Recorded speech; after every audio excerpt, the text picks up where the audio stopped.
experience during COVID and after COVID? What did you see in your portfolio in terms of activities? Can you share with us?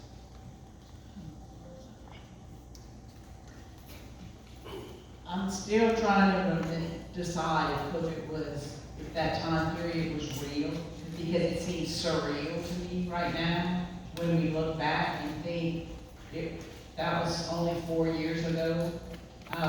From that fateful day in March of 2020 when pretty much everything shut down, banking kicked into high gear because people, companies, businesses needed to have assistance to keep things going, to keep paying their employees. So the government created the payroll protection plan, and banks were the conduit for those loans. And that it was the fastest pace I can recall ever for banking in that time period.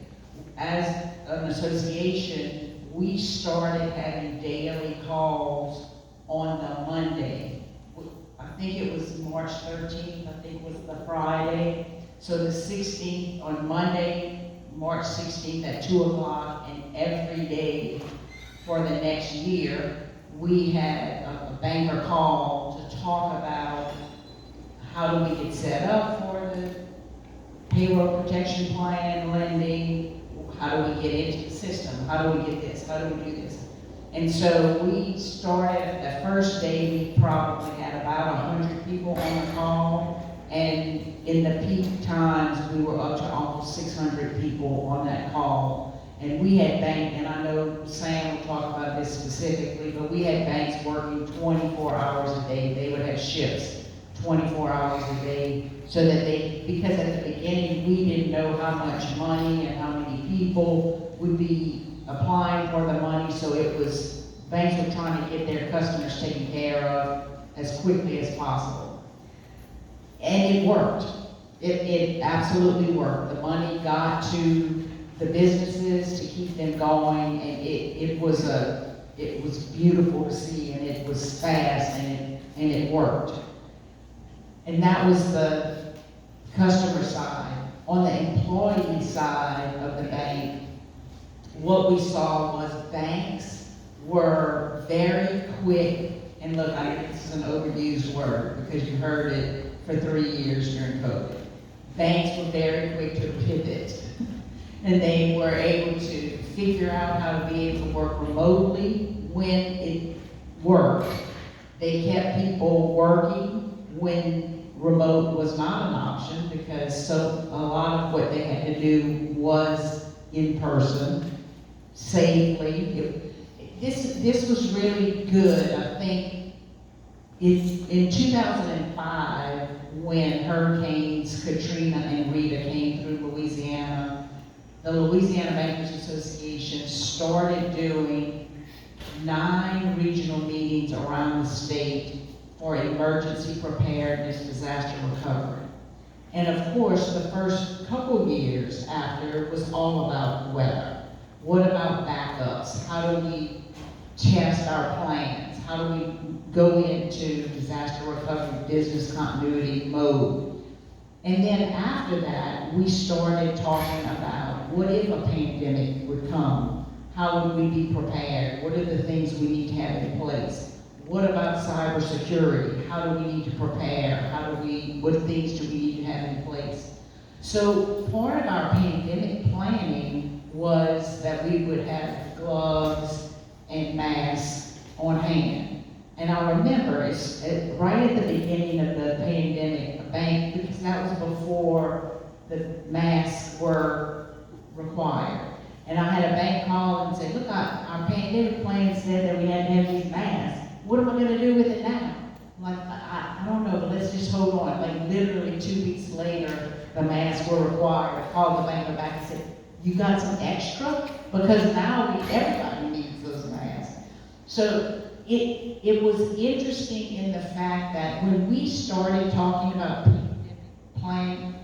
planning and preparing in 2008 and 2009, we had no idea what that really meant. And this is what we always say in emergency preparedness and disaster planning and business continuity, is that we are extremely prepared for the last event.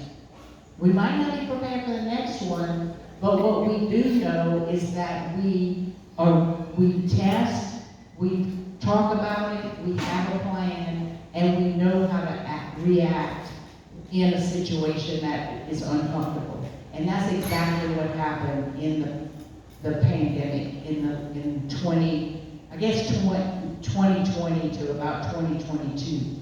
So I think that it was a great learning experience and a great testament to the planning that the banks had done up to that point, because they were able to adjust and handle all the situations that were thrown at them. Same. I can remember us talking about it, I guess it's probably November, and getting some side eye about it coming over here in our planning.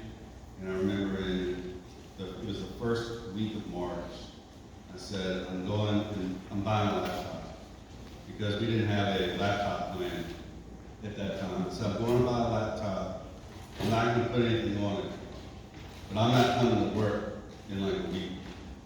And sure enough, it happened. And I was the only person at the bank with a laptop, because you couldn't buy laptops, because everybody knew that they couldn't go to work. And I said, I'm not going. My wife was worried. I'm going to tell y'all something, don't judge me. I smoke cigarettes, and so my family was very worried that if I got COVID, I would immediately die. So they were very insistent on me not going to work, which I didn't disagree with, because I was like, that's what's going to get me. So I was the first person not to go to work and wear a mask if you were doing work, because Loretta refused to not come into work. So Loretta she has windows on her wall, and she had her door shut and a sign on it that said, I'm old, I have diabetes, and I'm black, do not come in. And so, but Loretta works at his bank. Loretta that I work with, she's my favorite person. And so that was because Loretta refused not to come to work, because we had shifts where you would not even interact with those people, because we didn't want, at the early stages, we weren't sure exactly anything. My wife was spraying packages with bleach on the front doorsteps. She sprayed our Amazon boxes so much that you couldn't return anything because it was all bleached out. And so we had shifts, because I was very insistent on having the shifts and us not having any interaction with those people, to try to reduce the risk if somebody got sick, because then you're going to have to quarantine for 2 weeks. And that happened more than it should have, because sometimes you go do stuff on the weekends and you don't tell anybody you're going to do stuff, and then you come back and you don't realize you're sick. So we had a lot of that to make sure and ensure that we had continuity at the bank. And because of that, we didn't want our employees to worry about being paid. So even if you were not at work and you were an hourly employee, you got paid your full 8 hours every day. Because we didn't want anybody to worry about not getting a paycheck, and we wanted them to stay safe. We wanted their family to stay safe, and we didn't want them to have stress. So we paid everybody every day. When Ginger was referring to the PPP program, the Paycheck Protection Program, there were so many people on the system trying to upload documents that you couldn't get in. So we would wait till 11 p.m. and work till 4 a.m. in the morning. And we're community bank. We don't have the softwares to approve loans. So I had to touch every single loan and make sure that we had all of the documentation, because we were worried that if we didn't have the right documentation, that not only would the customer not be forgiven, but then the bank wouldn't be forgiven either. We would have to lose the money. And we did around $30 million worth of PPP loans, which is a whole lot for us. That's a whole lot of money given out. But on the flip side of that, I was one of the people that would also call at 2 a.m. to somebody to let them know that they were approved, because they wanted to know. And I was a recipient of people crying on the phone, because they're not going to have to fire people. They're going to be able to keep their business open. They're going to be able to pay their mortgage. They're going to be able to get food. It was a very wonderful experience. It was also miserable because we didn't leave the house. We were working around the clock. I can remember in December when we had the COVID influx again, and we were sitting at the dinner table, and my wife and I were talking about having to work from home again, and my daughter said, "Please, Daddy, don't work from home again. Then we'll never see you." That's how much we were working during that time.